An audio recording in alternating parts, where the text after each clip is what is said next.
প্রায় 25 বা 20 বা 15 স্পিডে কিন্তু গাড়িটা গিয়ে ধাম করে পড়ে যায়। যেখান থেকে গাড়িটি রওনা দিয়েছে ঢাকার উদ্দেশ্যে সেইখান থেকে বলা হয়েছে গাড়িটি 40 সিটের, কিন্তু গাড়িতে প্রায় 50 জনের মতো মানুষ ছিল। ড্রাইভারের দোষ দিবেন না হেল্পারের দোষ দিবেন? কার দোষ দিবেন?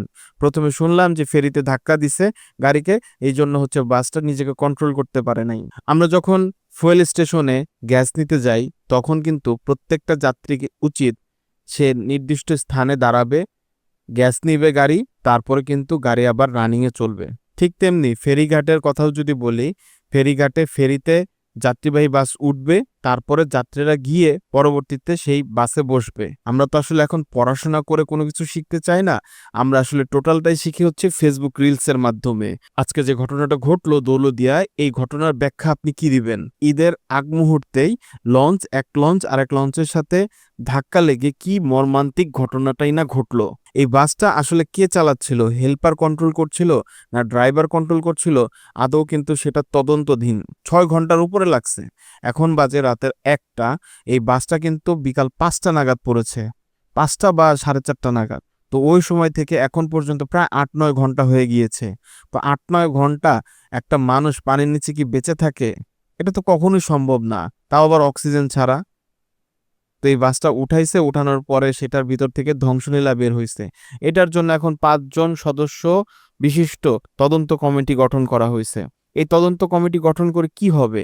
আলটিমেটলি যাদের জীবন হারানোর তারা তো হারিয়েছেই, যারা এই পরলোকে গমন করেছে তারা তো গমন করেছে ভাই। আপনার আমার তো কোনো কিছু করার নাই।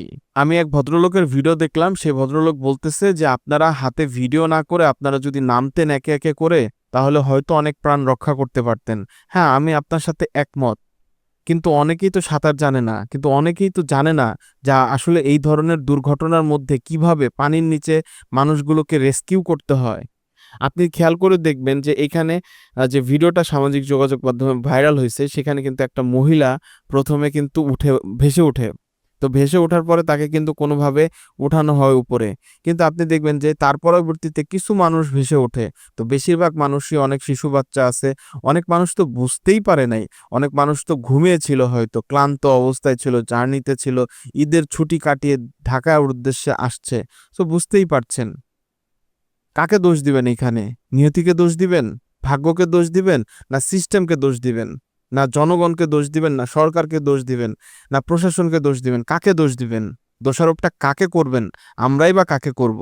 আপনার জীবনের মূল্য কতটুকু? আপনি রাস্তা দিয়ে হেঁটে যাচ্ছেন, মাথার উপর থেকে মেট্রো রেলের হচ্ছে রাবার পরে আপনি শেষ।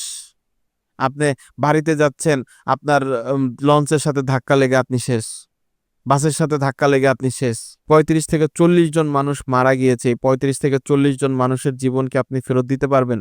পারবেন না।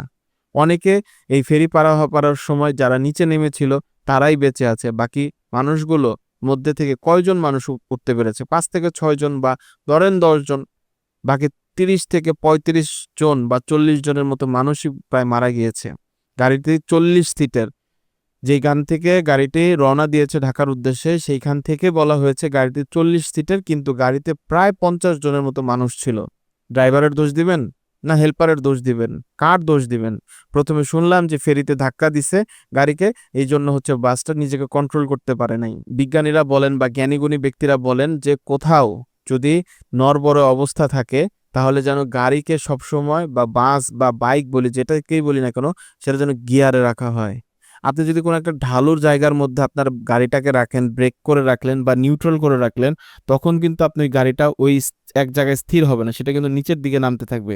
যদি অপোজিট সাইড থেকে যদি কোনো ফেরিতে এই গাড়িকে ধাক্কা দিয়েও থাকে, তারপরও গাড়িটা যদি গিয়ারে থাকতো, তাহলে কিন্তু কোনো মতে এই গাড়িটা ওভারটেক করে, প্রায় আপনি খেয়াল করে দেখবেন ভিডিওতে, প্রায় 25 বা 20 বা 15 স্পিডে কিন্তু গাড়িটা গিয়ে ধাম করে পড়ে যায়। ফেরি পারাপার এরিয়ার মধ্যে কোনো প্রকার কোনো ফায়ার সার্ভিসের দ্রুততা আসার কোনোই নাই। 200 মিটারের মধ্যে হচ্ছে হামজা ছিল। 200 মিটারের মধ্যে যে উদ্ধারকারী জাহাজটা, সেই 200 মিটারের মধ্যে হামজা আসতেই লাগছে হচ্ছে 3 ঘন্টা থেকে 4 ঘন্টা।